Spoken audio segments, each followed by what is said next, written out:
You our feature on the show now. The first part, we're looking at reports from the electricity sector now. Tuesday, the 5th of January 2021, the media was awash with a purported 50% increase in electricity tariff by the Nigerian Electricity Regulatory Commission, that's the NERC, although the body issued a statement later, a few hours, to counter the report. It, however, explained that the said increment was just an adjustment rate for service bands A, B, C, D, as well as E by 2 naira to 4 naira per kilowatt.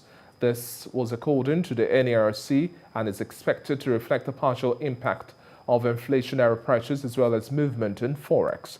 The federal government, through the Minister for Power, Salim Ahmed, directed the NERC to inform all electricity distribution companies to revert to tariffs that were applicable in December 2020, pending when the ongoing dialogue between labor unions and committees reach a logical conclusion. Well, joining me now via Skype for much more on this issue and other developments we have in the power sector, I have with me the Chief Executive Officer of Century Power Generation Limited, Dr. Chukwu Eluka Ume. Good to have you on the show today. Thank you. Nice to have you. Exactly. Now, let's start first and foremost with the statement from the Minister of Finance, Budget and National Planning barely 48 hours ago, insisting that the federal government has made no provision for either electricity or fuel subsidy this year. Now, we've seen an upward adjustment over the past few months in the power sector in a bid to achieve cost-reflective tariffs, but they have been back and forth in the sense that achieving a sustainable tariff regime, fair enough for Nigerians, and also ability to sustain the power sector. What do you make of all of these issues we've had so far, and how do we perfect the current pricing model for the power sector? Thank you for that question. You know, I've always said that we need to have a cost-reflective tariff in Nigeria. And it's only after we have a cost-reflective tariff that customers have to pay that we can make the required investment in the entire sector. However, I also note that this tariff regime, the increase in tariff, is coming at maybe the wrong time when the economy is really, really harsh. You know, people are suffering. The pandemic has caused a lot of loss in income across the country and across the world as a whole. So this is probably coming at the wrong time. And if we had made the small adjustments in tariff over the years, like we were supposed to, according to the rules that were set by NERC, maybe this wouldn't have seemed like a very harsh increase. However, it is what it is. We have the situation we have now. The question is, how do we deal with it?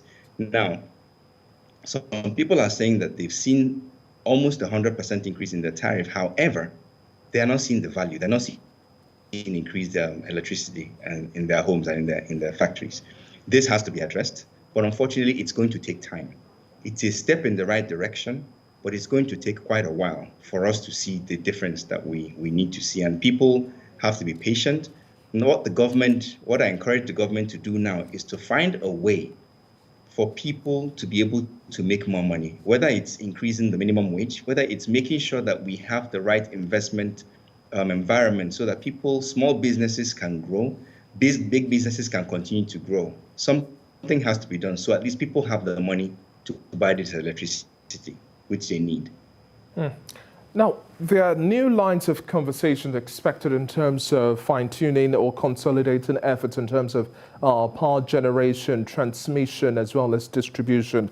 But we have situations where discos are rejecting loads of power. We've also seen new reports of power plants to be sold or are being sold, revenue leakages, the state of infrastructure has also been poor. So this fuels that deficit of trust that whether or not we have an increase in electricity tariff, we would not get adequate power supply. So that's the sentiment there. And the kickback from Nigerians is the fact that how do we have an increase and we don't necessarily have better service delivery to back it up?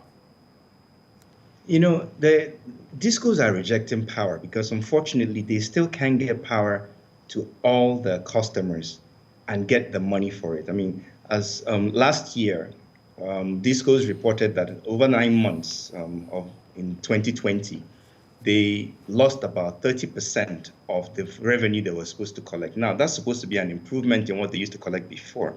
But if you're not collecting money for the majority of the power that you sell, you see that you're already losing money. And somebody has to step in to subsidize the industry so that the discos are not losing money completely. However, they are continuing to reject power because, like I mentioned, they can't collect money for all the power they sell. And there still remains problems across the entire value chain. There still remains problems in the discos, in the gencos, in the transmission lines, and even in fuel delivery. And without us addressing all these sectors simultaneously, not one after the other, they all have to be addressed at the same time and on a massive scale, you're going to continue to see this problem. And people are going to continue to say, we're paying money, but we're not seeing the value. Unfortunately, we're going to continue talking about this over the next few years until we take a long, hard look at how this sector is run. Until we start to do that, these problems will continue to be there. And next year, you and I will probably be talking about the same thing, unfortunately. Now, the federal government now also missed its target as well as discos within the October to December period as at the end of November 2020. They barely met about 2% of the 1 million units target in terms of installation for meters. That's just translating to about 16,000 units of meters installed. And even if we have the reports from December added, let's just round it up to about 20,000, barely 2% of the target set. So if we're going at the rate of 8,000 units of meters installed per month, it would take quite a long while, years to come, before we can even achieve the 1 million target set for the first phase of this unit supply. What do you make out of the rollout and in terms of the synergy with local manufacturers? Because at the end of the day, we ought to explore the capacity of local meter assembling companies in Nigeria. Take, for example, you have 3 sets, and then you have one that generates about 100,000 per month. You have another that does about 80,000. You ought to work on the cumulative effort, but we can't seem to understand what's going on between the target set and what we've achieved. What are the fundamental issues we ought to be addressing to meet these targets of metering?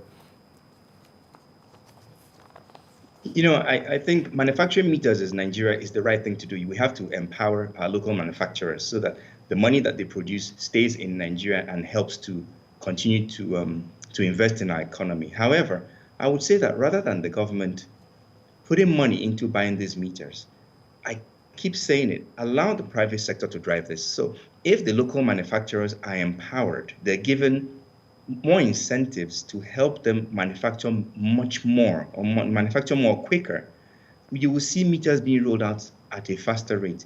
The rate we're going at, you would never be able to keep up with the demand. And don't forget, some of the meters that have already been installed need to be replaced. You know, some of them are old, some have faulty. Those need to be replaced. So I think that we need to have a focus on empowering the manufacturers that are already manufacturing, creating an environment where new manufacturers, Nigerian manufacturers, can also grow. If some people want to import meters, that's still okay for us to be able to meet the numbers that we need to meet. I mean, we have over 200 million people in this country, right? And for us to make a dent in the number of meters that need to be rolled out, this is the approach we have to take.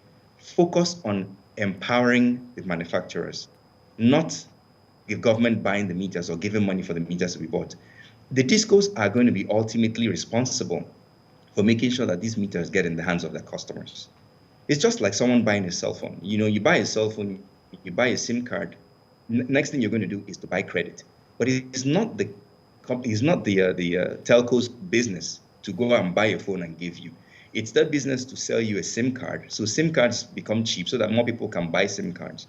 So in the same way, the gencos, the discos have to make it possible for people to buy meters or pay for meters over time, so that many more people, many more households can get metered if those meters are available in country. A lot of people want to buy, but in Nigeria today, there's so many estates that don't have meters. There's so many factories that don't have meters. Even government offices, some of them don't have meters.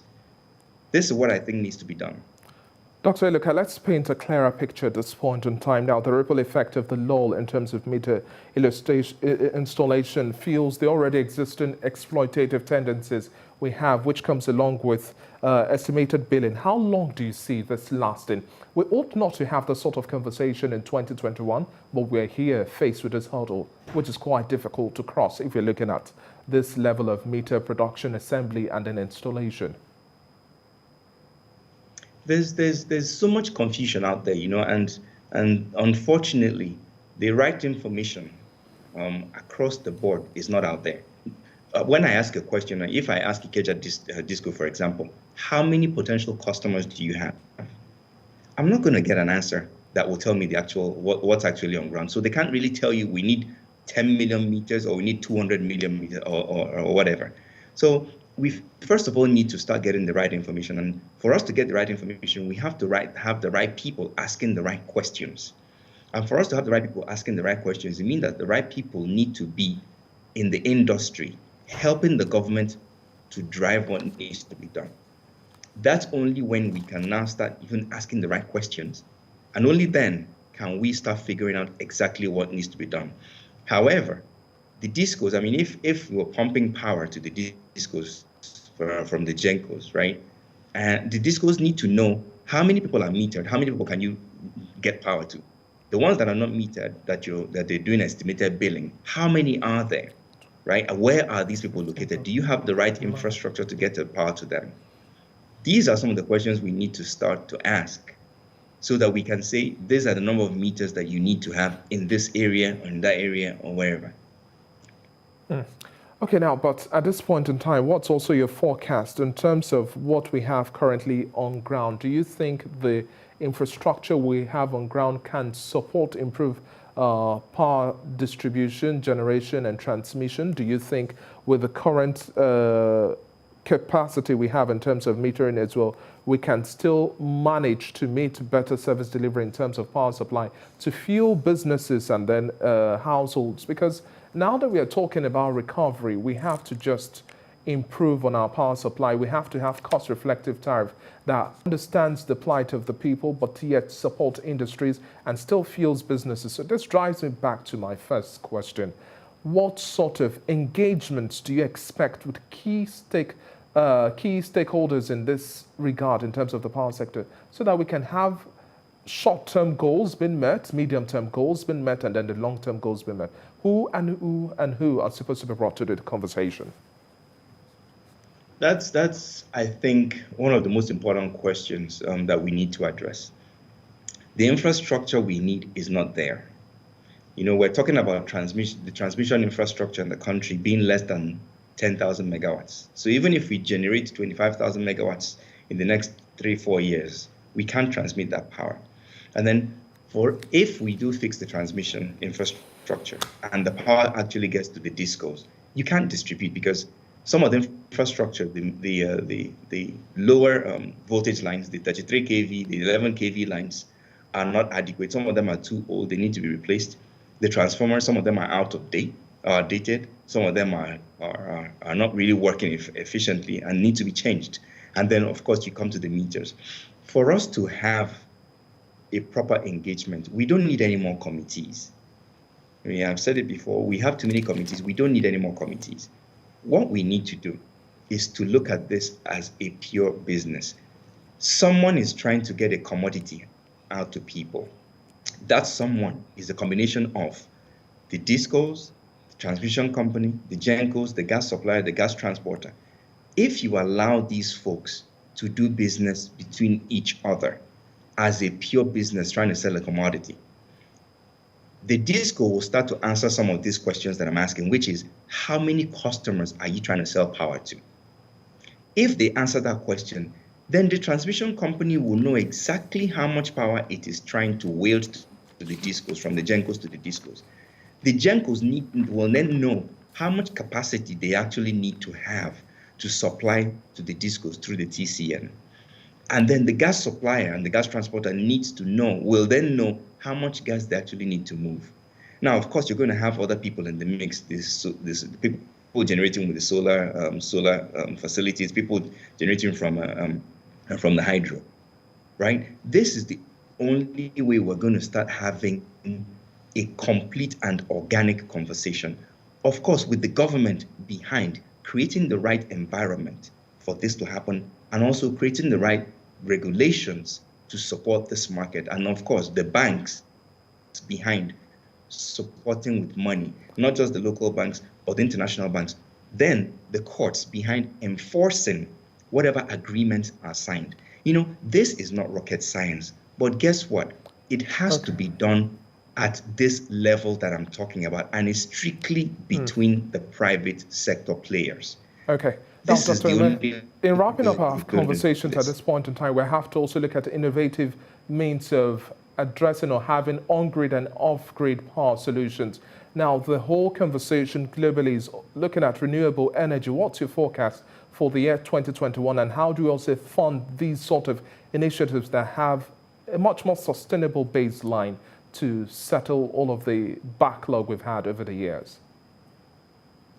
Renewables are a good part of the mix for us to have. However, at this point in time in 2021, I think most of our focus needs to be on gas-generated power, or power that we generate using natural gas. Why? Simply because we have an abundance of natural gas in this country. Nigeria should really be a gas-producing country that happens to produce some oil along the way.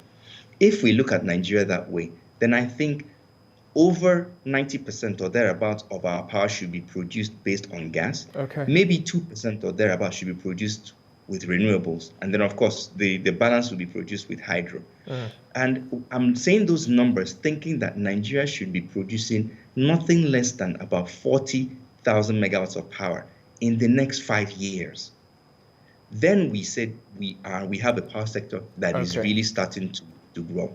Okay, that's quite a forecast, and hopefully we even beat that target in the next 5 years, because there are other economies that are generating well over 100,000 megawatts of power, and we'd like to see the Nigerian industries thrive, and the engine for growth remains the power sector and much more. Thank you very much for your time on the show so far, Dr. Chukwueluka Ume. It's been a pleasure. Thank you very much. Thank you. My pleasure.